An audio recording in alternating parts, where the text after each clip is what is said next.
कहाँ थे बेटा? क्या हो गया? जी तबीयत खराब हो गया? अभी तो फिट लग रही हो, अभी तो फिट हो। जुकाम बुखार रोग नहीं होता है। हाँ, वो क्या छुट्टी के बहाने है ना, तेज सर टेम्परेचर थोड़ा बढ़ गया तो बुखार हो गया यार, वो कौन सा रोग है? हाँ जी देवी हूँ। कल बारिश हो रही थी क्या तुम्हारे साइड में? हो रही थी, मान लिया जाए।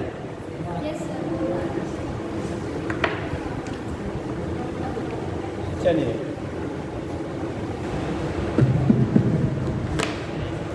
चलो देखो बेटा, देखिएगा work energy and power for rotating body. ठीक, देखो अगर कोई चीज़ रोटेट हो रहा है बेटा, कोई भी ब्लॉक है बॉडी है, अगर उसमें रोटेशन हो रहा है, क्या हो रहा है? रोटेशन हो रहा है, तो वागनर जो होता है रोटेशनल, जैसे हम लोग जब कोई ट्रांसलेट हो इतनी बॉडी, उस केस में वागनर लेता है W=F/s लिया था ना। बट रोटेशनल मोशन में जो वागनर की बात करोगे तो W=इंटीग्रेशन टाउ इनटू डी थीटा के बराबर हो जाएगा। जो वागनर होगा रोटेशनल मोशन में वो टाउ इनटू कितना होगा आपका?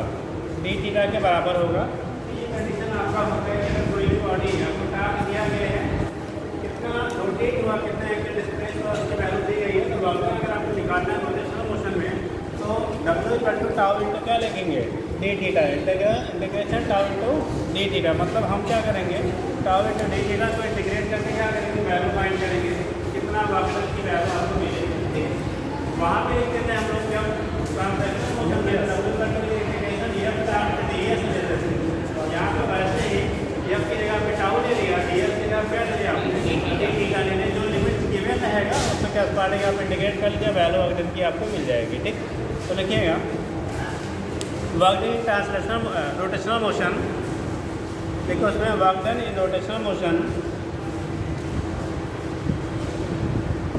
Wagner in rotational motion,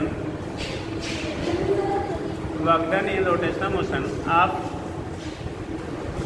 body is of a body is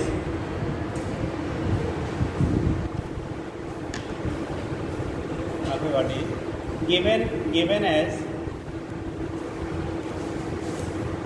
given as if body is initially at rest, if body is initially at rest, body is initially at rest and angular displacement is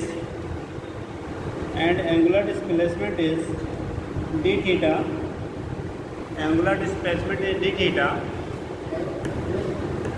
angular displacement is d theta when angular displacement is d theta when a torque tau is applied on the body, when a torque tau is applied on the body, when a torque tau is applied on the body. अगर कोई tau हम लोग क्या कर रहे हैं, apply कर रहे हैं किसी बॉडी पे, तो जो वागनर आपको मिलेगा किसमें? रोटेशनल मोशन में। यहाँ से निकाल लेंगे तो नीचे लिख लीजिएगा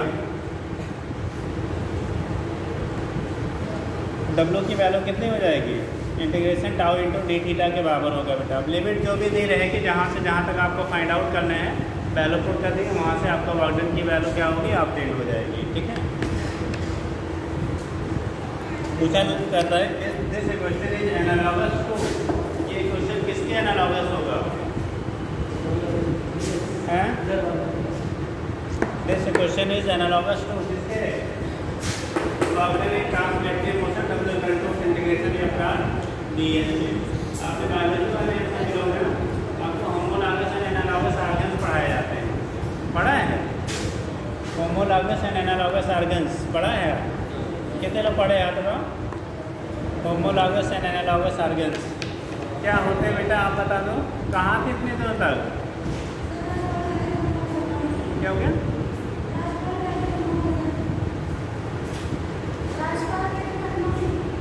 अच्छा राजपाल, अच्छा लखनऊ समाज तो नहीं गए। वेरी गुड है, तालियां। कैसे क्लास में? अच्छा स्काउट गाइड लिया था, चलिए ठीक है, अच्छी बात है, बस ऐसे पढ़ते भी रहिए, ठीक। अगर फौज में जाने का टारगेट है तब तो बढ़िया है, लेकिन डॉक्टर बनने का टारगेट है तो फिर इधर वाला कंटिन्यूटी बनी रहनी चाहिए, ठीक है।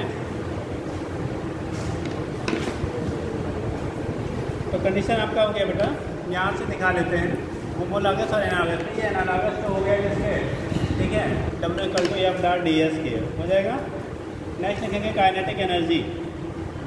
Kinetic energy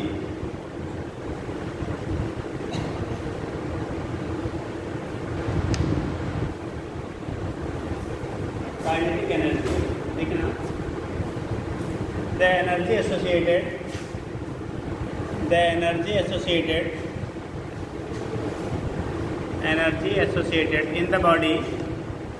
in the body due to rotational motion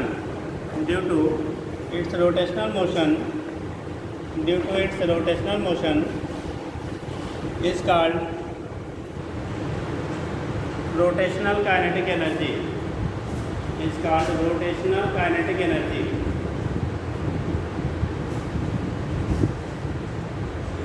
rotational kinetic energy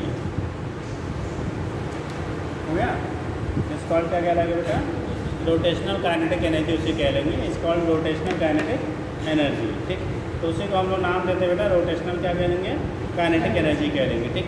अब देखो जब हम लोग कंपेयर करते हैं बेटा ट्रांसलेशनल काइनेटिक एनर्जी और रोटेशनल काइनेटिक एनर्जी, ठीक, वहाँ पे आपको अलग अलग रिलेशन दिए गए थे ट्रांसलेशनल और ट्रांसलेशनल में, उसी को इक्वेट कर लेंगे हम लोग रोटेशनल में। तो दो कॉलम बना लो, कंपेरिजन भी हो जाएगा। एक में कर लिया ट्रांसलेशनल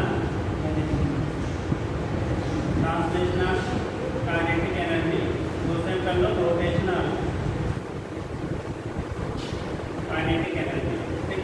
एक हो गया translational kinetic energy, second part हो गया हमारा रोटेशनल काइनेटिक एनर्जी।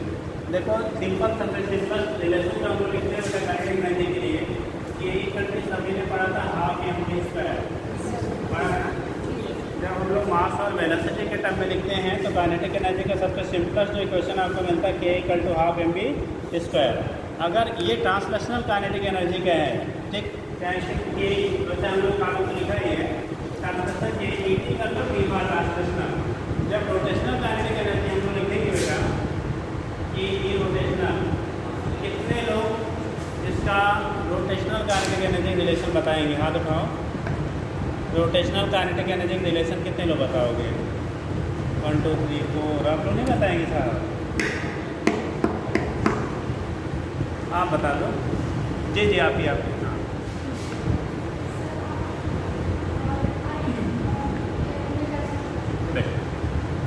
अरे m की जगह पे क्या ले लेंगे, आई ले लेंगे बेटा, v की जगह क्या ले लेंगे, ओमेगा ले लेंगे।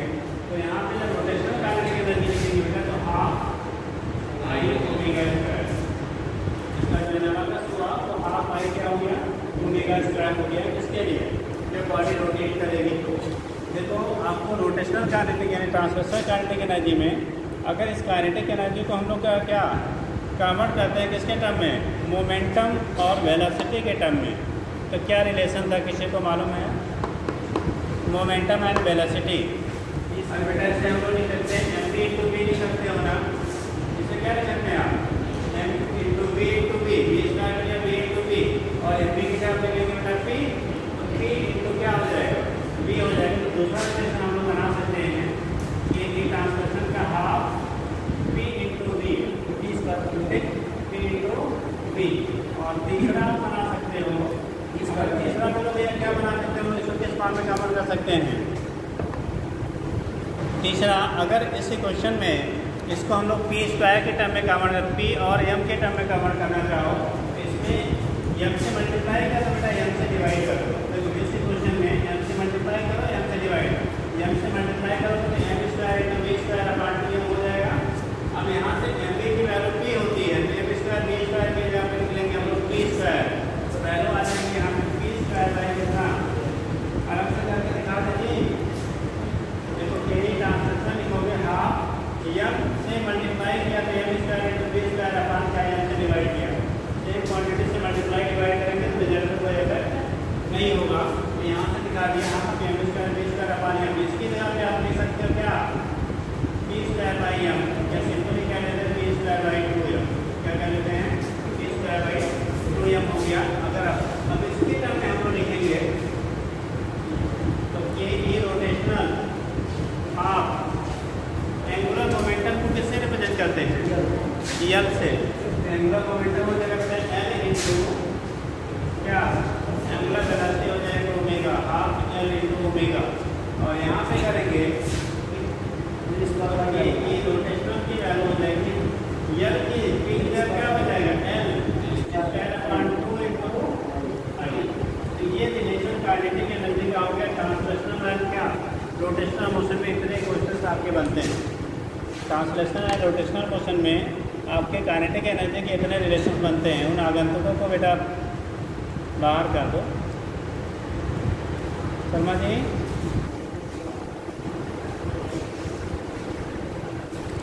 अरे अरे बस वो बंद कर दो कुछ।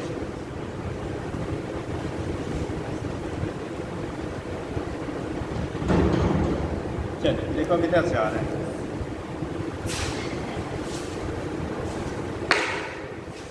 हो गया बेटा? ये केस आपका हो गया। यहाँ से निकाल लेते हैं काइनेटिक एनर्जी के different relations for translational motion और रोटेशनल मोशन में कैसे कंपेयर करेंगे। ठीक है, रोटेशन हम लोग ऑलरेडी पढ़े हुए थे, ट्रांसलेशन हम यहाँ से इक्वेट कर लेते हैं, याद रहेगा। तो बोला सकता है आप इसको पहले से पढ़े हैं, ठीक, उसी की जगह पे यहाँ पे रिलेट कर लो, बड़े आसानी से आपको याद हो जाएगा। ठीक, नेक्स्ट लिखेंगे पावर।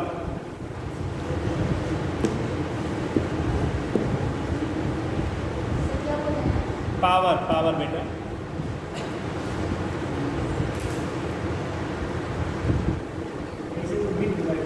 हाँ वो भी ऐसे निकाल लेंगे यार।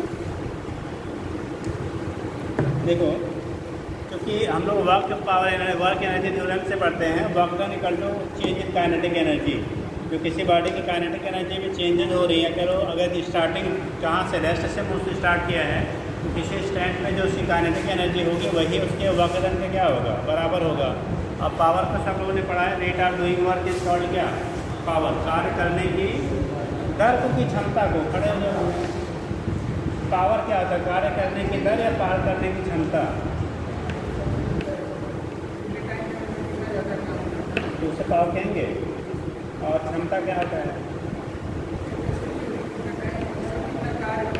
चलिए सही सही ठीक, हम लोग कहते हैं रेट ऑफ डूइंग वर्क, कार्य करने की दर को पावर कहते हैं बेटा, और कैपेसिटी ऑफ डूइंग वर्क को क्या कहते हैं एनर्जी कहते हैं। कंफ्यूज मत करिए, सामर्थ्य हिंदी बोलते हैं, ठीक है। तो rate of doing work is called power and capacity of doing work is called क्या एनर्जी। ठीक, तो यहाँ पे हम लोग अभी स्टडी करने जा रहे हैं क्या रेट ऑफ डूइंग वर्क। ठीक, तो यहाँ पे चूँकि मोशन की बात कर रहे थे तो हम लोग जो रेट ऑफ डूइंग वर्क की जगह पे काइनेटिक एनर्जी की हम बात कर लेंगे। तो कहा जाता है rate of change of kinetic energy is called क्या पावर। लिखिएगा पावर पे लाइन लिख लीजिएगा, rate of change of kinetic energy, rate of change of kinetic energy is defined as power. Rate of change of kinetic energy is defined as power.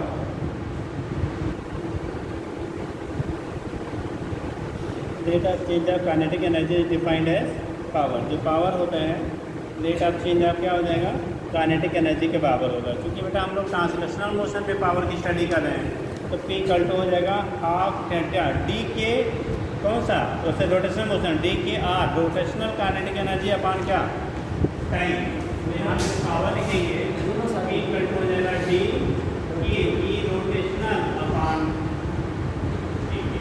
ठीक, अब यहाँ पे क्या करोगे डी अपॉन डी टी और rotational kinetic energy होता है half I into omega square.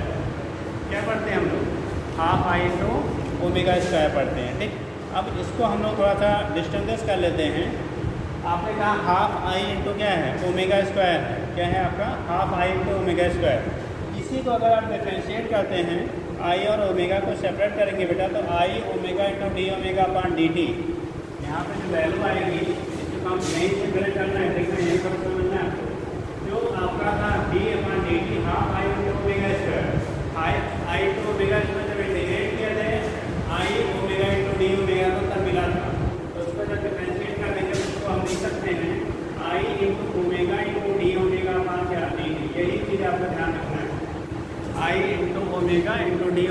मान क्या हो जाएगा, dt जो होगा ये यहाँ से मिल जाता है हमारा पावर, और d ओमेगा अपान dt को क्या कहते हैं हम लोग, rate of change of angular velocity, कोणीय वेग परिवर्तन की दर को क्या बोलेंगे, क्या बोलेंगे जी,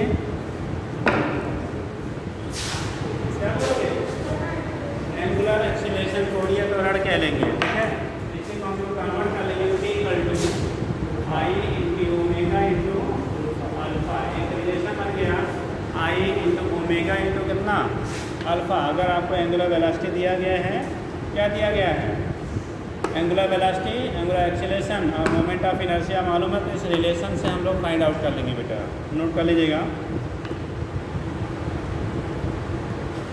आई इंटू क्या लिखा, ओमेगा इंटू अल्फा, और इसी को थोड़ा सा डी कन्वर्ट करते हैं, देखो आर करके लिखिएगा T equal to I alpha को एक साथ में ले लो बेटा, I into alpha into omega. I alpha को तो क्या कर सकते हैं, क्या पढ़ा था,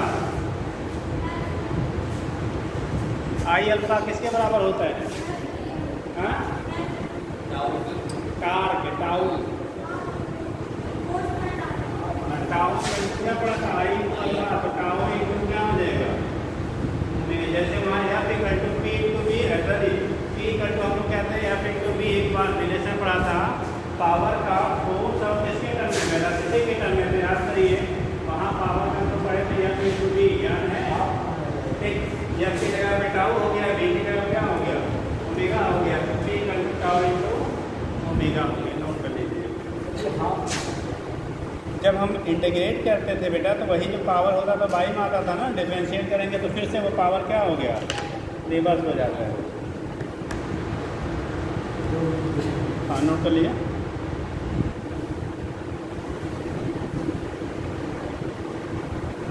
अब एक आध क्वेश्चन कर लीजिए तब आगे फिर बताएं।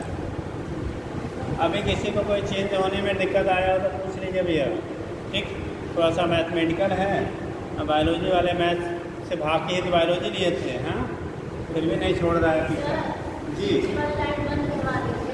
बंद कर दे बेटा पीछे वाली लाइट। अरे वहीं देखो यल लिखा होगा, यल फॉर लाइट, हाँ वो वाला नहीं, दूसरा वाला, वहाँ और एक और यल और कहीं होगा, वो बंद करना है, सब बंद कर दिया,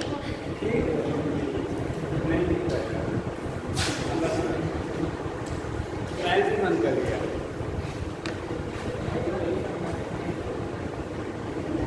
एफ वाला ऑन कर दो, बस बस हो गया बेटा, ये कैसा आपका हो गया, यहाँ से दिखा लेते हैं, आप क्वेश्चन कर लीजिए तब फिर आगे बोला दे बेटा। चलिए बोले, देखिए determine rotational kinetic energy, determine rotational kinetic energy,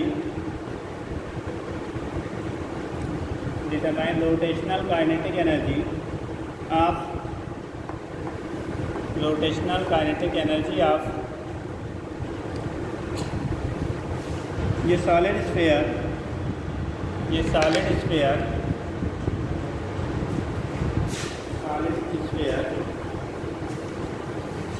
having radius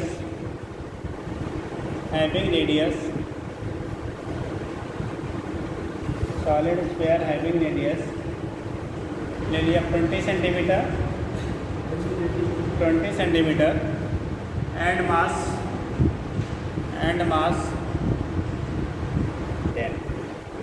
10 kg,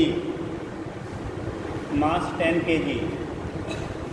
if angular velocity of rotation is angular velocity of rotation is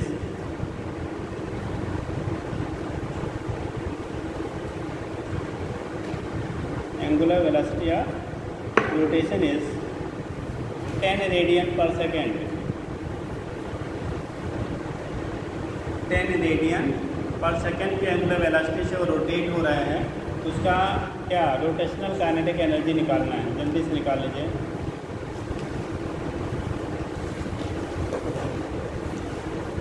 और आप लोग एक ऑब्जेक्टिव कोई बुक वगैरह ले आया करिए बेटा, क्वेश्चन सेट के लिए, क्वेश्चन के लिए, ठीक है।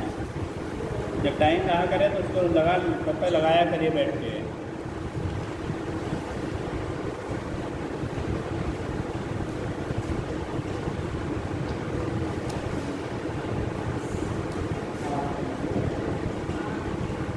जल्दी नहीं, सही लगाइएगा।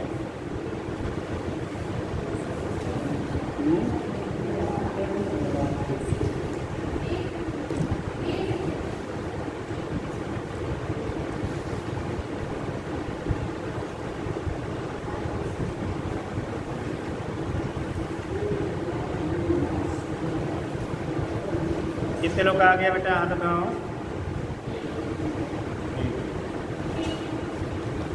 था जल्दी करिए बाकी लोग।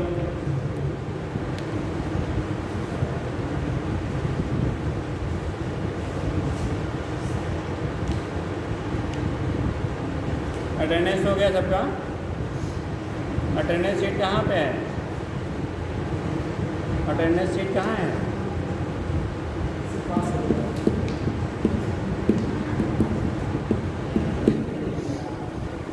आगे फॉरवर्ड कर दिया करिए अगर रुकना करने के बाद। इधर हो गया है रुका? किसी का बचा है साइन? ले जा बेटा। आप ही लोग का बचा भी है शायद पीछे।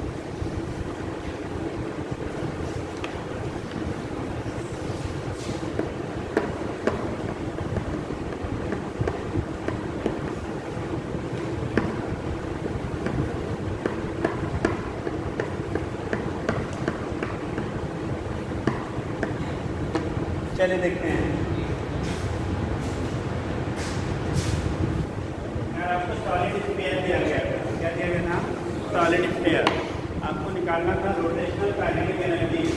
तो फार्मूला भी आपने पढ़ा कि रोटेशन की value half I omega square होता है। ठीक, आपने लिखा हाफ आई बराबर सॉलिड स्फीयर के लिखा था 2 क्या M R square into omega square. Half M की वैल्यू दिया है कितना? एम की वैल्यू कितना है? 10 kg।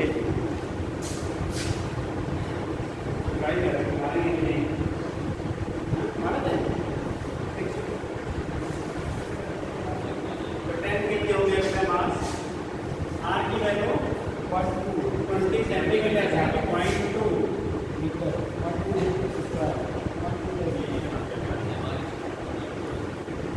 0.2 का स्क्वायर इंटू ओमेगा 10 दिया गया था। ये 2 तो कैंसिल होगा, ये 5 का 10, तो 2 इंटू 0.04 इंटू 100 से मल्टीप्लाई करेंगे, ये 10 पर हट जाएगा तो 4 हो या 8। तो ट्रांसलेशनल काइनेटिक की जो वैल्यू हो गई बेटा, रोटेशनल काइनेटिक इतना क्या जूल के बराबर। तो वैल्यू आपको सीधा फार्मूला केवल अप्लाई करना था मोमेंट ऑफ इनर्शिया का, किसके लिए? सॉलिड स्फीयर के लिए। ठीक,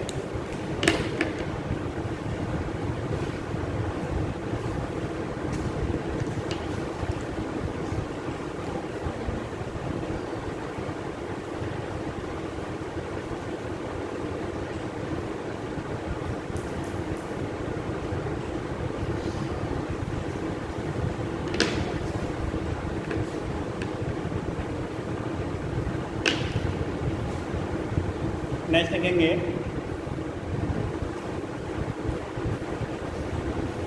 आने सॉलिड सिलेंडर।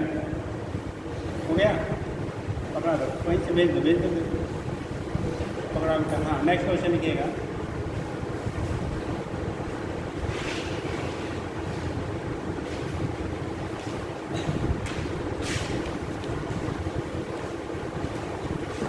बोले आने सॉलिड सिलेंडर, आने सॉलिड सिलेंडर देखिए, आने सॉलिड सिलेंडर देखिए, ये टॉर्क ऑफ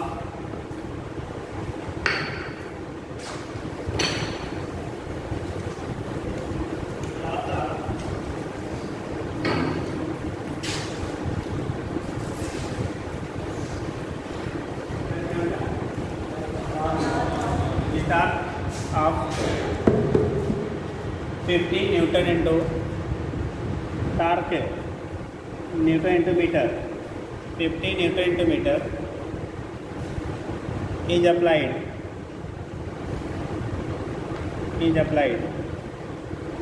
देखिए is applied due to which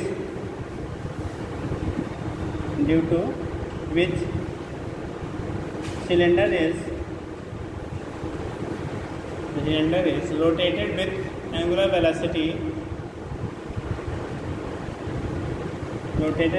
velocity 2 radian per second, 2 radian ऐसे कर लो। क्या लिखा है? Due to which cylinder is ऐसा कर लो, टूट जाओ वापस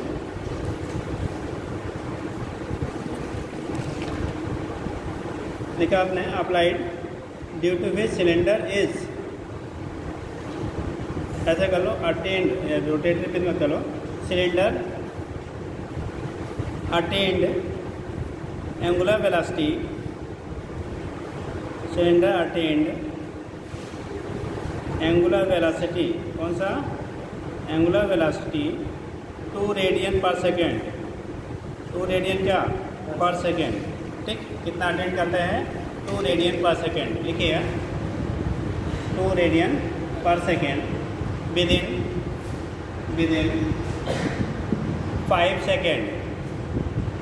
within 5 seconds then calculate power applied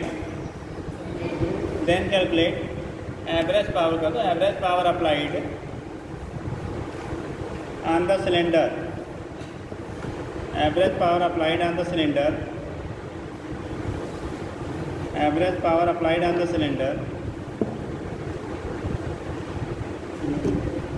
on the cylinder by external agent average power applied on the cylinder by external agent है जो उसे रिवाल्व कर रहा है वो कितना पावर बेटा एवरेज क्या करेगा उस पर अप्लाई करेगा उसकी वैल्यू आपको डिटरमाइन करनी है।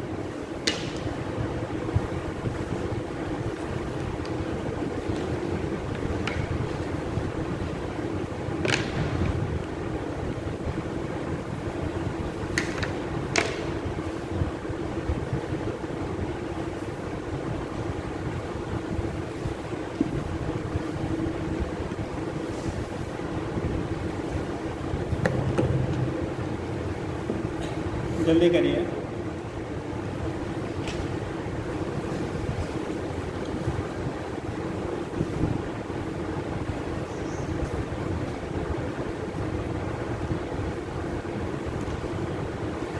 कितना पावर सिलेंडर क्या करेगा आपका अप्लाई करेगा वो वैल्यू हमें फाइंड करना है।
कितने लोगों ने कर लिया बेटा?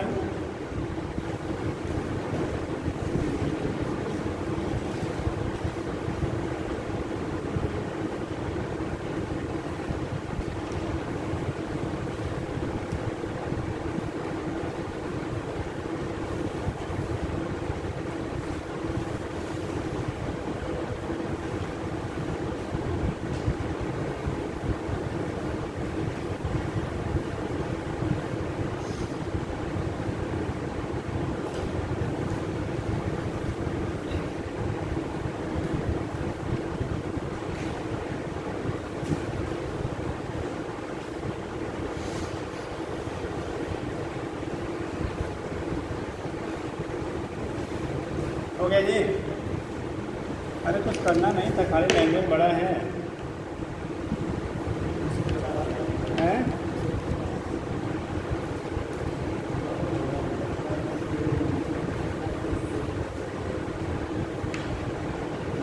चलिए देखिए,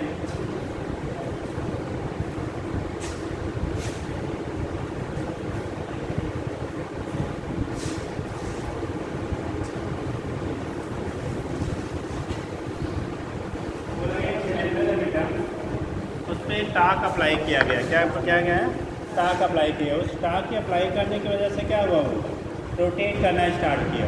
ठीक, किसी टाइम यानी 5 सेकंड पे बोला गया उसका क्या रोटेशनल एंगुलर वेलोसिटी जो हो रही है कितनी हो रही है, कितना radian per second, 2 radian per second.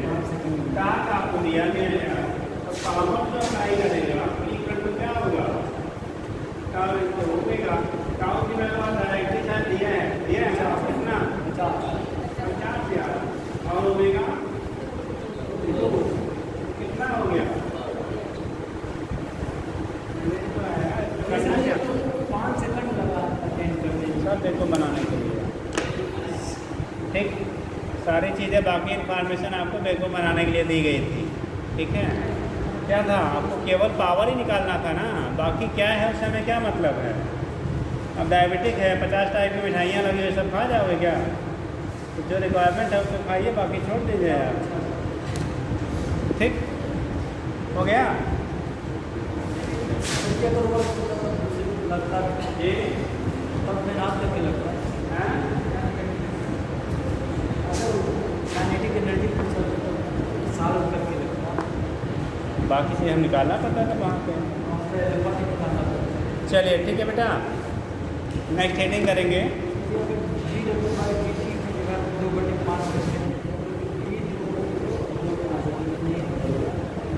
कैसे वहाँ ठीक है,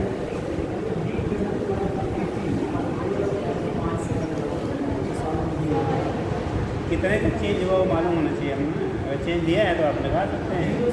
रेट आप चेंज आप एंगुलर वेलोसिटी दी रहेगी तो वहीं उसी जगह पर रख देंगे आप।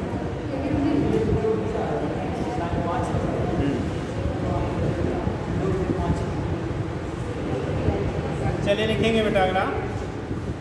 देखो 3 कंडीशन होते हैं, एक स्लीपिंग होता है, एक हमारा होता है बेटा स्पिनिंग, और एक होता है rolling. Sleeping, spinning and rolling में क्या डिफरेंसेस होते हैं, कितने लोग बताएंगे। स्लीपिंग, स्पिनिंग एंड रोलिंग, आप बताइए स्लीपिंग, स्पिनिंग एंड रोलिंग में क्या डिफरेंसेस होती है, कब स्लीपिंग कहेंगे, कब रोलिंग कहेंगे, कब स्पिनिंग कहेंगे। स्लीपिंग मतलब सोना नहीं, उसको सोच रहे हैं सो लेते हैं, एक सरकना, खिसकना, ठीक है, जो भी आप कहते हो, तो वो वाली स्लीपिंग है, कहते हैं स्लिप कर गया। ठीक, तो स्लीपिंग, स्पिनिंग एंड रोलिंग में क्या डिफरेंसेस होती हैं, कोई लोग समझ पा रहे हैं, बोल नहीं पा रहे हैं, और लोग ऐसे हैं ये समझ ही नहीं पा रहे, बोले कैसे हैं। और अरे हिंदी, इंग्लिश, भोजपुरी, उर्दू जिसमें बोलना चाहते हैं सारे लैंग्वेज समझते हैं, बट सही होना चाहिए ये। में सर दो बार पे सब कंटेक्ट में सर रिएक्शन दिए जाता है,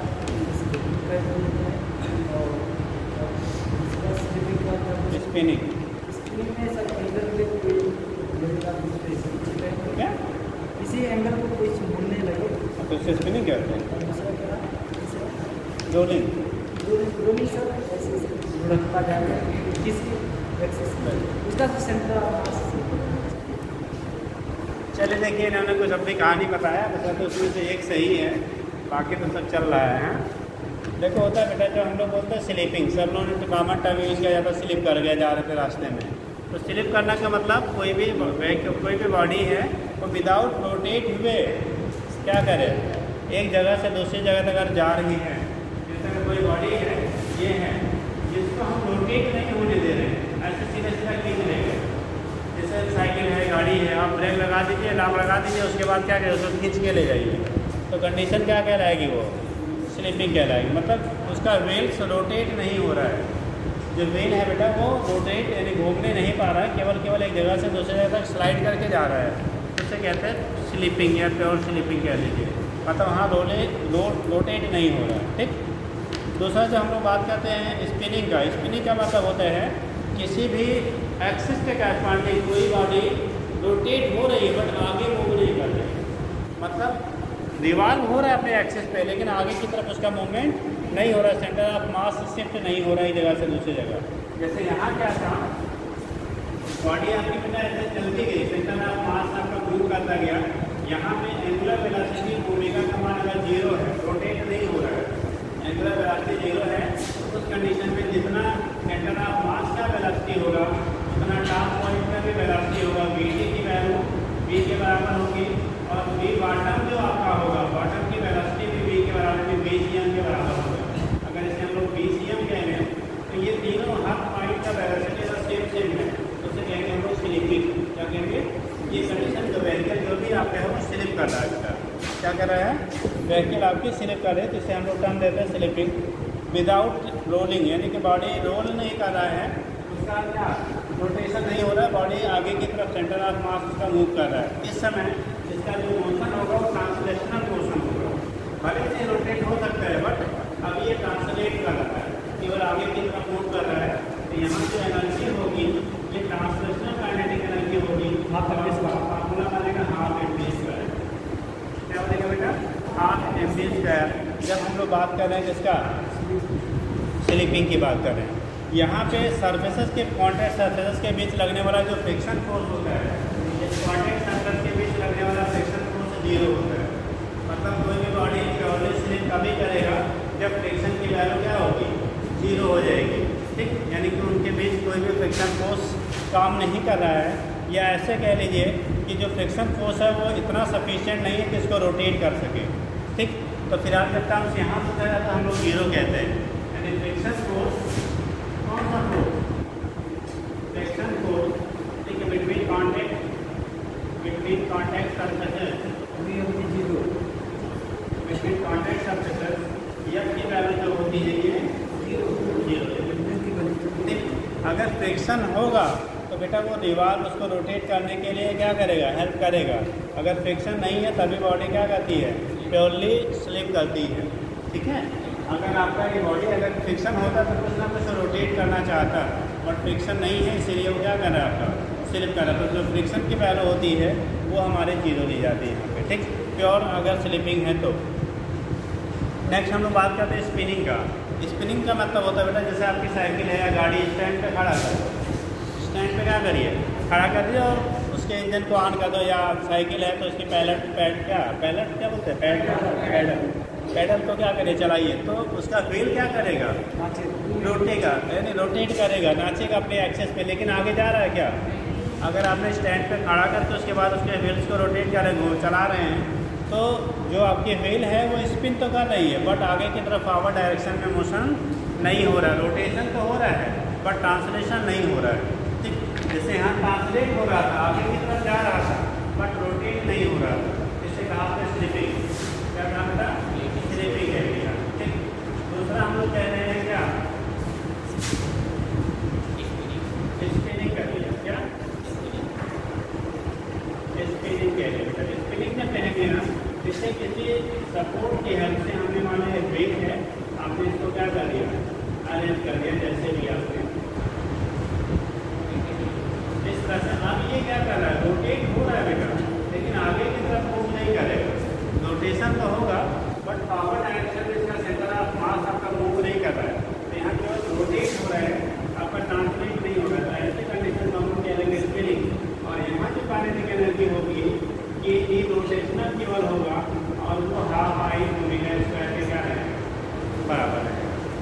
ये क्या होगा, रोटेशनल केवल होगा और उसकी वैल्यू जो होगी वो हाफ आई ओमेगा स्क्वायर के क्या रहेगी, आपकी बराबर होगी जब वो स्पिन कर रहा है, यानी अपने एक्सेस पे रोटेट हो रहा है। जैसे फैन है, फैन क्या कर रहा है, रोटेट हो रहा है बट आगे पीछे जा रहा है क्या, तो ये भी एज ए स्पिनिंग का एग्जाम्पल हम ले सकते हैं। ठीक है, तो कंडीशन होता है स्पिनिंग में बॉडी अपने एक्सेस पे ही रोटेट होगी, ना तो फॉरवर्ड ना तो बैकवर्ड, किसी डायरेक्शन में आपकी मूव नहीं करेगी, और उस कंडीशन में उसके पास केवल ट्रांसलेशनल काइनेटिक एनर्जी होगा हाफ आई ओमेगा स्क्वायर के बराबर। ठीक, कितना समझ गया।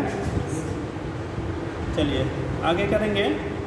इसके बाद क्या आएगा बेटा, रोलिंग। ठीक, अब लिख लीजिए थोड़ा थोड़ा सा वैसे लिखिए। क्या लिखिएगा, हेडिंग कर लीजिए स्पिनिंग, एक लाइन लिख लो। पहला स्पिनिंग हेडिंग क्या है, हेडिंग तो कुछ लिखा है अभी कुछ नहीं, तो लिखा स्पिनिंग, दो लाइन लिख लीजिए जो पॉइंट वहाँ पूछा जा सकता है। पहले स्लीपिंग लिखा था, पहले स्लीपिंग है बेटा, सॉरी स्लीपिंग पहले आप लिखिए, पहले डायग्राम स्लीपिंग का है। स्लीपिंग SLIPPING, स्लीपिंग में लिखिएगा when the body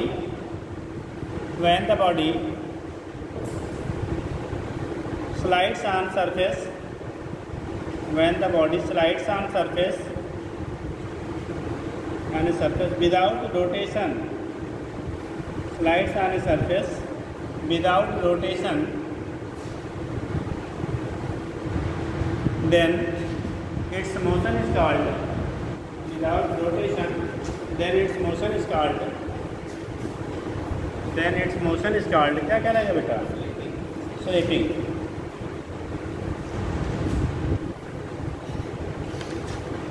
देखिए in pure sleeping,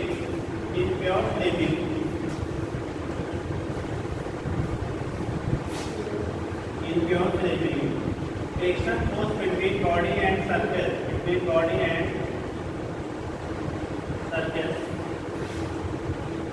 in pure sleeping, friction force between body and surface will be zero. Friction force between body and surface will be zero, मतलब जो body हमारी slip कर रही है और जो सरफेस है उसके बीच में फ्रिक्शन फोर्स की वैल्यू क्या होगी, जीरो हो जाएगी। तो दिखा देना, डायग्राम बना लीजिए और ओमेगा इक्वल टू क्या आएगा बेटा, जीरो। तो पहले इसको लिख लीजिए, तब आगे बताया एंड कर लो, लाइन और बढ़ा दो, अच्छा ये बना लीजिए, लिख लीजिए sir and in body only, and body possesses only कर लो, and body possesses only, possesses मतलब उसके पास पाया जाएगा, POSSES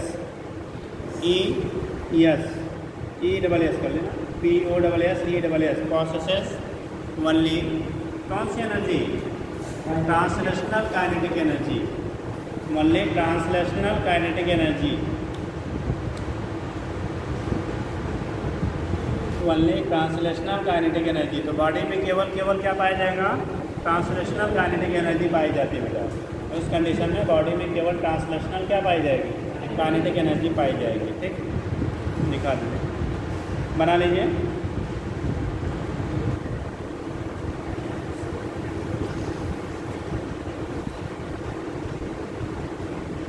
हो गया, हट जाए।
नहीं आती है या जो तरीके आप फॉलो करते हैं उससे आपको बहुत पॉजिटिव नहीं हो रहा है, तो आप कुछ अपने तरीक़ों में क्या करिए, चेंज करिए, परिवर्तन करिए।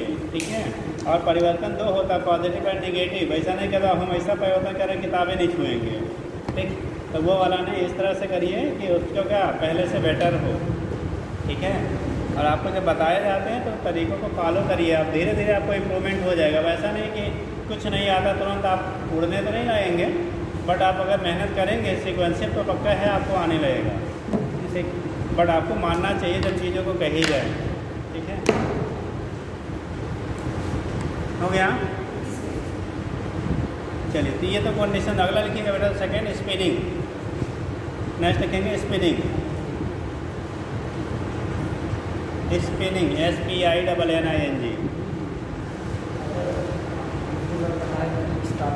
थोड़ा सा कम समझ में आया, क्या उसके लिए एक बार दोबारा, सबसे बड़ा कंडीशन ये है जब आपको कोई भी टॉपिक पढ़ाई जाती है, जैसे लगे कि आपको ये चीज़ें हम पहले से नहीं पढ़े हैं अच्छे से, या हमें समझने में दिक्कत होती है। एक तो पहले पढ़ के आइए, फिर पढ़िए, और नहीं समझ में आता है तो उसी टाइम पे पूछ लीजिए। फिर भी नहीं आता है, मान लो आप घर गए, घर लगा रहे हैं, नहीं लग रहा है, दोबारा एक बार कॉन्सेप्ट को पढ़ के फिर से लगाइए। क्वेश्चन प्रैक्टिस के साथ में अगर आपका कॉन्सेप्ट थोड़ा सा कम क्लियर है, हाँ, नहीं लगेगा। टॉपिक का क्लियर नहीं, जैसे जिसका क्लियर तो लग जाएगा, कैसे लग जाएगा, पहले ज़्यादा टाइम लगा, फिर कम टाइम लगा। लेकिन जो आज वो टॉपिक आपको नहीं तैयार है, नहीं आ रहा है, क्वेश्चन है, तो उसके लिए दोबारा क्या करें? दोबारा उसके बाद कॉन्सेप्ट एक बार पढ़ डालिए, फिर आप क्वेश्चन लगा डालिए। ठीक है, वो टाइम देखो बेटा, एक बार टाइम सब अगर आपने पहले से नहीं किया है तो आपको फर्स्ट टाइम देना ही देना पड़ेगा। कारण क्या होता है, जैसे अभी आप लोग 12th करके आए हो, ठीक है, बहुत सारे लोग 12th भी करके आए हो, तो उसमें से बहुत कुछ लोगों ने क्वेश्चन किया होगा 12th लेवल पे।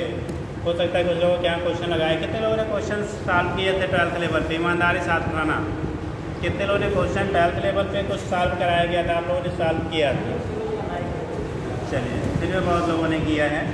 ठीक, तो अगर आप पहले से करने की आपकी हैबिट है, ठीक, और कर रहे हैं, तो बहुत मुश्किलें नहीं आएंगी। ठीक, आप एक बार कॉन्सेप्ट जब समझाया जाए, समझ लीजिए, घर पे जाके सेम डे पे उस कॉन्सेप्ट पे क्वेश्चन लगा लीजिए, पक्का लग जाएगा। अब अगर आज समझाया जा रहा 6 महीना बाद लगाओगे तो नहीं लगना है। ठीक, तो इसलिए आपको का समय बचाने के लिए तरीका वही है, जो भी सब्जेक्ट पढ़ाया जाता है जिस दिन, उसी दिन जाके सेम उस टॉपिक के क्वेश्चन आप लगा लीजिए। अगर उसी दिन लगाएंगे आपको कम समय लगेगा, ज़्यादा क्वेश्चन लगेंगे, और जब ज़्यादा लगेगा ना तो आपको इंटरनली एक पॉजिटिव एनर्जी मिलेगी। आप इससे क्वेश्चन लगाना शुरू करिए। जैसे इनके बेंच पे बैठने वाले भैया जी हैं, वो बड़े परेशान रहते हैं, कहते हैं हम उठाते हैं, हमको लगता ही नहीं है, और एक को बात मानते नहीं। कई बार पर्सनली भी मैंने उनको समझाया, बट एक भी बात फॉलो नहीं करते हैं, तो नहीं लगेगा यार। या तो आप पहले से लगाए होते तो लग जाता, पहले से भी नहीं लगाए हो, अभी भी बातों को नहीं मानेंगे, ना तो समझना चाहेंगे, तो फिर नहीं लगेगा। या तो आप अपने आप में चेंज कर लीजिए, कुछ जो कही जाए बातें मानिए, नहीं तो फिर परेशानी रहेंगे। और अगर आप समझेंगे, हाँ कुछ टॉपिक हैं जो टेढ़े हैं, जैसे जो चीज़ें बोर्ड में थोड़ा इग्नोर कर दी जाती हैं, नहीं हैं, यहाँ पे टेढ़ा मेढ़ा पूछा जाता है, तो वो थोड़ी आपको दिक्कतें होंगी, बट अगर आप मेहनत से लगाओगे तो लगेगा। जब समझाई जाए चीज़ें थोड़ा आपको सिंसियरली सुन लीजिए, समझ लीजिए, घर पे जाएंगे तो लग जाएंगे। लेकिन अगर आप नहीं समझेंगे, ना तो पहले से पढ़े हैं, तो फिर मुश्किलें आएंगी। ठीक, और टेंशन तो होगा जब आपके नहीं लगेंगे। जैसे आप क्वेश्चन लगाते होंगे ना, जब लगने लगते हैं तो बड़ा अच्छा लगता है, मतलब इंटरनली बेटर फील होता है, और जब नहीं लगता है तो उसी का जस्ट अपोजिट होता है। ठीक, तो उस कंडीशन में ऐसा नहीं अपोजिट हो रहा है तो आप छोड़ के फेंक दीजिए, फेंक देंगे तो फिर नहीं लगेगा आपको। ठीक, तो थोड़ा सा आपको टाइम एक्स्ट्रा देना पड़ेगा ऐसे टॉपिक के लिए, आपको जहाँ पे लगे कि हमारा ये पोर्शन नहीं बहुत बेटर है, ध्यान से सुनिए, क्वेश्चन लगाइए, थोड़ा एक्स्ट्रा उसके लिए टाइम दीजिए। हर सब्जेक्ट के कुछ चैप्टर होते हैं जो बहुत आसान होते हैं, सब कोई लगा लेता है।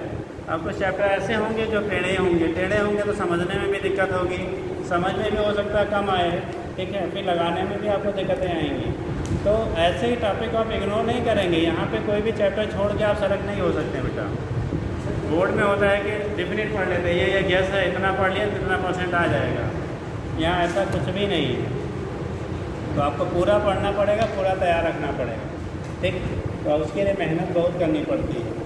ठीक, आपको टाइम देना पड़ेगा, चाहे वो आप 1 साल में दे लो, चाहे साल में दीजिए, मर्जी आपकी।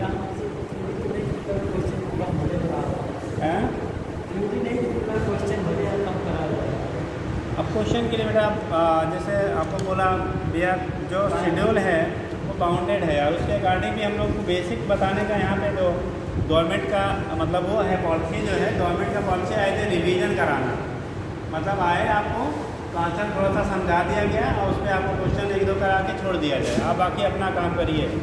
बट उतना किया जाए तो पता लगा जो समझ रहे हैं वो भी 0 हो जाएगा। ठीक, तो इसलिए आपको बेसिक लेके कॉन्सेप्ट को लेके पढ़ाना पड़ता है। जो शेड्यूल बना है वो एज ए रिवीजन के लिए बनाया गया है, जो टाइम ड्यूरेशन दिया गया है ना। अदरवाइज आप सबको पहले बताएंगे आप 11th में पढ़ते हैं ना साल भर, 12th में भी साल भर पढ़ते हो, प्लस कॉम्पिटिशन के लिए 40% एप्लीकेशन एक्स्ट्रा बताना पड़ता है। और ये तीनों मिला के हमारे पास 10 महीने भी नहीं मिलते, ठीक। और उसमें भी आप गवर्नमेंट सेक्टर में बहुत सारी छुट्टियाँ हैं, जानते ही हैं, ठीक। उन सारे को इग्नोर करके मिला लो, 7-8 महीने आपको भी नहीं मिलेंगे। अब उतने में पूरा करना है, पूरा भी करना है, ये भी नहीं कि भैया छोड़ दिया जाएगा। स्कूल तो है नहीं, चलो अच्छा आधा पढ़ा दिया आधा छोड़ दिया, ठीक। तो टॉपिक भी पढ़ाना है, आपको लगाना भी है, बाकी सब कुछ करना है, टाइम इतना ही है, ठीक। तो कहीं ना कहीं स्पीड को थोड़ी सी बढ़ानी पड़ती है, क्वेश्चंस के नंबर जो क्लासेस में कराने हैं वो घटाने पड़ते हैं, ठीक। चलिए फिर आप स्पिनिंग, आपने बोला था स्पिनिंग। बेटा देखो स्पिनिंग में क्या होता है, जो बॉडी है ना, बॉडी इस तरह से रोटेट होती है कि विदाउट उसके सेंटर ऑफ मास में चेंजेस हुए। सेंटर ऑफ मास जो है आपका, सेंटर ऑफ मास अपनी पोजीशन पे बेटा बना रहेगा, बॉडी अपने एक्सिस पे ही क्या करेगी, रोटेट होगी, रिवॉल्व होगी। यहाँ बी ओमेगा होगा, omega not equal to 0, but B equal to क्या होगा 0। सेंटर ऑफ मास की लीनियर वेलोसिटी जो होगी वो क्या होगी 0 होगी, सेंटर ऑफ मास आपका मूव नहीं करेगा, तब उसे हम कहेंगे स्पिनिंग। तो लिख लीजिएगा, when the body rotate in such a manner, when the body rotate in such a manner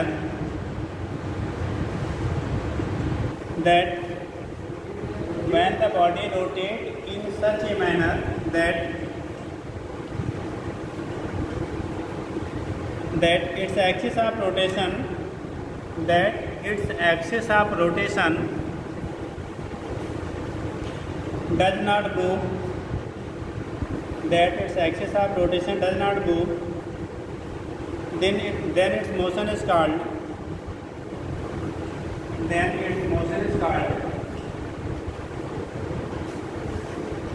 spinning motion.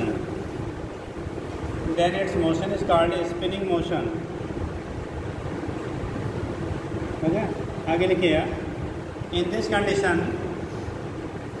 then its motion हो गया, it's called spinning motion। आगे लिखेंगे, in this condition axis of rotation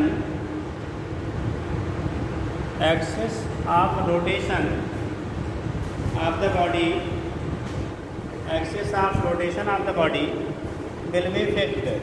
जो axis of rotation होगा body का बेटा वो क्या रहेगा आपका, फिक्स रहेगा। देखो वो आगे पीछे नहीं जा रहा है, वो फिक्स है। Axis of rotation of the body will be fixed, ठीक। नेक्स्ट लाइन से देखिए, इन प्योर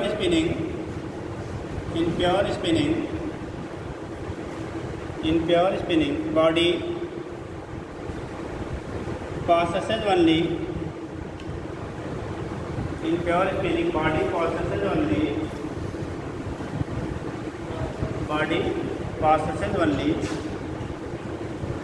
कौन सा, रोटेशनल काइनेटिक एनर्जी। ट्रांसलेट नहीं होगा बेटा, अपने एक्सिस पे रहेगा, केवल rotational kinetic energy, rotational kinetic energy दिखा दें कि rotation equal to half I omega square हो गया। ओनली रोटेशनल काइनेटिक एनर्जी, तो बॉडी के पास केवल कौन सा एनर्जी होगा, रोटेशनल काइनेटिक एनर्जी होगी। ट्रांसलेशनल की वैल्यू आपकी 0। यहाँ ट्रांसलेशनल होता था, रोटेशनल 0 था, वहाँ रोटेशनल है, ट्रांसलेशनल बेटा 0 है। समझ गए ना। चलिए आगे नेक्स्ट हम लोग लिखेंगे। अब इसमें थोड़ा सा चीज़ें समझानी पड़ेंगी, ठीक। पढ़ के कल आइएगा, कौन सा, रोलिंग मोशन। क्या, रोलिंग मोशन, थोड़ा समझ लीजिए। देखो रोलिंग का कंडीशन क्या होता है बेटा, कल लिख लेंगे। रोलिंग मोशन में क्या होता है, बॉडी क्या करेगा, अपने एक्सिस के करस्पॉन्डिंग रोटेट भी करेगा और फॉरवर्ड डायरेक्शन में सेंटर ऑफ मास मूव भी करेगा। जैसे जब गाड़ी या साइकिल आपकी चलती है तो पहिया क्या होता है, रोटेट होता है ना, अपने एक्सिस के करस्पॉन्डिंग क्या करता है, रिवॉल्व करता है। तो रोटेशन भी होगा और आगे की तरफ वो मूव भी कर रहा है रोड पे, तो ट्रांसलेट भी हो रहा है। मतलब जब रोलिंग की हम लोग बात करेंगे तो ट्रांसलेशनल प्लस रोटेशनल दोनों काइनेटिक एनर्जी उसमें पाई जाएगी। रोटेशनल भी पाया जाएगा और ट्रांसलेशनल। लिख लो जल्दी से, अभी सर जब तक नहीं पहुँचेंगे। देखिए रोलिंग मोशन, रोलिंग कर लीजिए, लिखिएगा रोलिंग में, in case of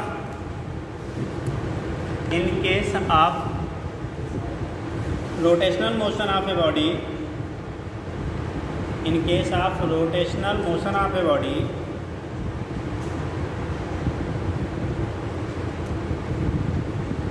rotational motion of a body about a fixed axis, a fixed axis,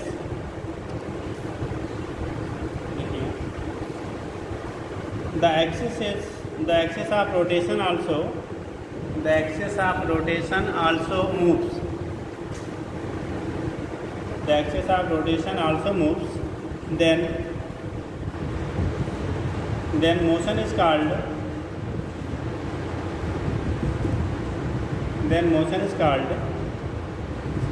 combined translatory and rotatory, then motion is called combined translatory and rotatory,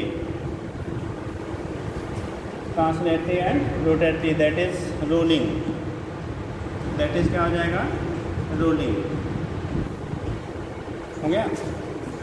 तो यहाँ पे क्या होगा, body roll करेगी। याद रखिएगा हमेशा रोलिंग करने के लिए बॉडी और जो सरफेस है उनके बीच में फ्रिक्शन का होना कंपलसरी है। अगर फ्रिक्शन नहीं होगा, भले से बॉडी आपका स्फेरिकल हो, सिलेंड्रिकल हो, रिंग शेप का हो, डिस्क शेप का हो, कभी भी वो रोटेट नहीं होगा, और कभी भी वो ट्रांसलेट नहीं, यानी रोल नहीं करेगा। रोलिंग जब भी होगी तो ट्रांसलेशन और रोटेशन दोनों होना चाहिए, ठीक।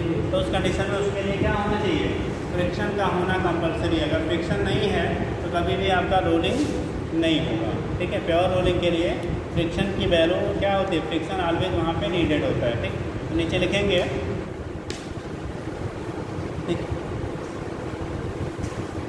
ठीक है, लिखिएगा in rolling condition,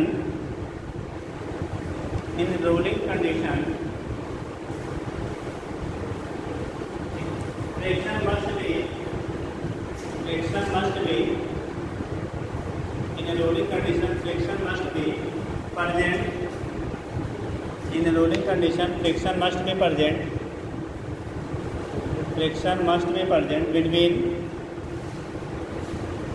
between body and surface,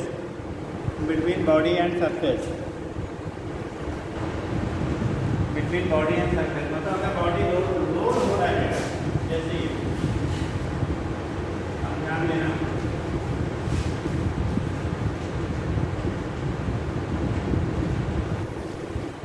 इसका सेंटर ऑफ मास है। अगर ओमेगा वेलोसिटी से बॉडी क्या करेगी, रोल कर रही है, तो इसका सेंटर ऑफ मास भी हमारा रोल करेगा। रेडियस इसका आर है, रेडियस कितना आर है, तो भी सेंटर ऑफ मास की वैल्यू आर इंटू ओमेगा में क्या होगा, बराबर। तो यहाँ पे बॉडी आपको क्या करेगी, रोल भी करेगी, ठीक। यदि हम फॉरवर्ड डायरेक्शन में क्या करेंगे, मूव भी करेंगे, दोनों चीज़ें साथ होंगी, ठीक। तो साथ में डायग्राम में ये और बना के रहेगा, कैसे बनाया, ये मन नहीं पाएगा, ये आगे ये समझ आएंगे आप, देखिए कॉम्प्लिकेटेड हो जाएगा,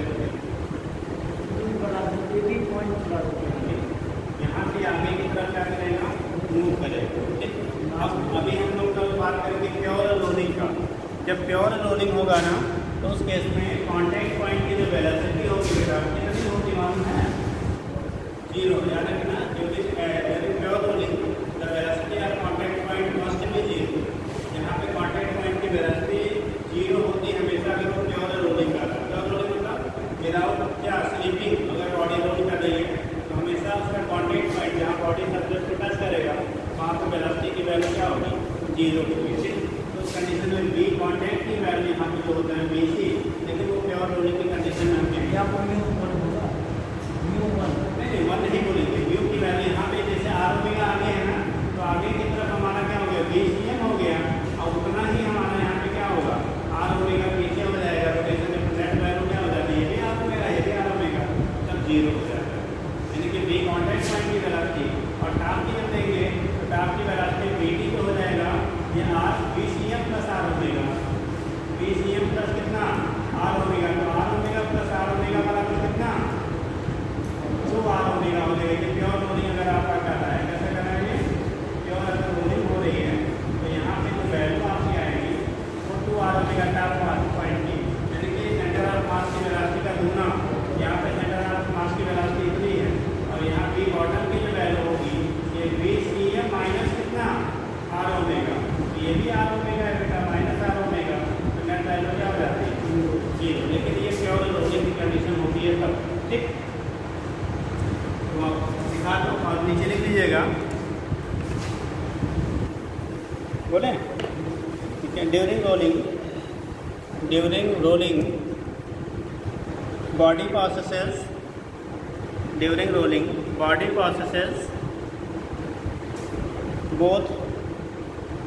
body processes both translational kinetic energy and body processes beta POSS processes both translational kinetic energy and rotational kinetic energy, both translational kinetic energy and rotational kinetic energy। तो उसमें ट्रांसलेशनल और रोटेशनल दोनों kinetic energy आपकी क्या होगी, present होगी, ठीक। Both translational kinetic energy and rotational kinetic energy. तो यहाँ पे लिखिएगा के की वैल्यू जो होगी रोलिंग मोशन में, के ई रोलिंग की जो वैल्यू होगी ये के ई ट्रांसलेशनल प्लस के ई क्या रोटेशनल दोनों के बराबर होगा, ठीक। यहाँ रोलिंग बता देते हैं, ठीक। Condition half M B square plus half I into omega square, half I into omega square. एक चीज़ जब आपको मोमेंट ऑफ इनर्शिया पढ़ाया था तो बोला बेटा, तो बोला गया था वहाँ पे रेडियस ऑफ गायरेशन, याद है, रेडियस ऑफ गायरेशन एक टर्म आया था। तो उस कंडीशन में जब हम इसी क्वेश्चन को रेडियस ऑफ गायरेशन के टर्म में लिखेंगे तो वैल्यू जो आपकी होगी कहाँ पे आई ओमेगा स्क्वायर की जब हम लिख लेते हैं बेटा M B square into K square by R square आता है, ठीक है। तो ये term of radius of gyration जो होगा इसमें हम ऐसे लिख सकते हैं half M B square plus half M into B square bracket में K square upon R square. ये को कहा जाता है बेटा रेडियस ऑफ क्या गायरेशन कहते हैं, पीछे समझाया गया था। तो उसको जब हम लोग कन्वर्ट कर लेते हैं तो ओमेगा की जगह हो गया बी बाई आर और आई की जगह हो गया एम के स्क्वायर, अरे समझ लो ऐसे तो कैसा ये सीधे कर देने वाला हो गया, समझ लीजिए।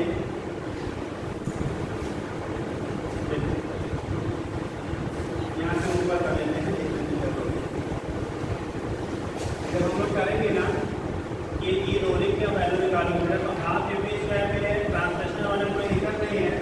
ये half I moment of inertia जो होता है किसी बॉडी का, जब हम लोग रेडियस ऑफ गायरेशन के टर्म में लिखते थे तो लिखते थे बेटा हाफ एम के स्क्वायर, एम के स्क्वायर के बराबर होता था ना। किसी भी शेप की बॉडी के लिए moment of inertia radius of gyration के टर्म में एम के स्क्वायर के बराबर लेते थे, ठीक। और ओमेगा की जब आप लिखते हैं बी बाई क्या आर, तो बी बाई ओमेगा स्क्वायर की जब लेंगे के स्क्वायर बाई आर स्क्वायर। थोड़ा सा इसको नीचे कर दिया, देखो half M B square plus half M, इसको बी को इधर कर लिया, half M B square K square को इधर कर लिया तो के स्क्वायर अपान आर स्क्वायर हो गया। इनमें से half M B square common कर लो तो half M B square common करोगे बेटा 1 प्लस क्या K square upon R square, और हाफ एम बी स्क्वायर को हम लोग के ई ट्रांसलेशनल कहते हैं, तो के ई ट्रांसलेशनल ब्रैकेट में 1 प्लस के स्क्वायर अपान आर स्क्वायर के बराबर हो गया। ये किसकी वैल्यू है रोलिंग का, रोलिंग मोशन की total kinetic energy translational kinetic energy into 1 plus के स्क्वायर बाई आर स्क्वायर के क्या हो जाएगा बराबर होगा, ठीक। तो जिस फार्मूले के रिगार्डिंग इन्फॉर्मेशन दिया जाएगा उस पर आप रख के यहाँ से निकाल लेना, ठीक हो जाएगा। अब इतना कर लीजिए, बाकी कल करिएगा। चलो बेटा।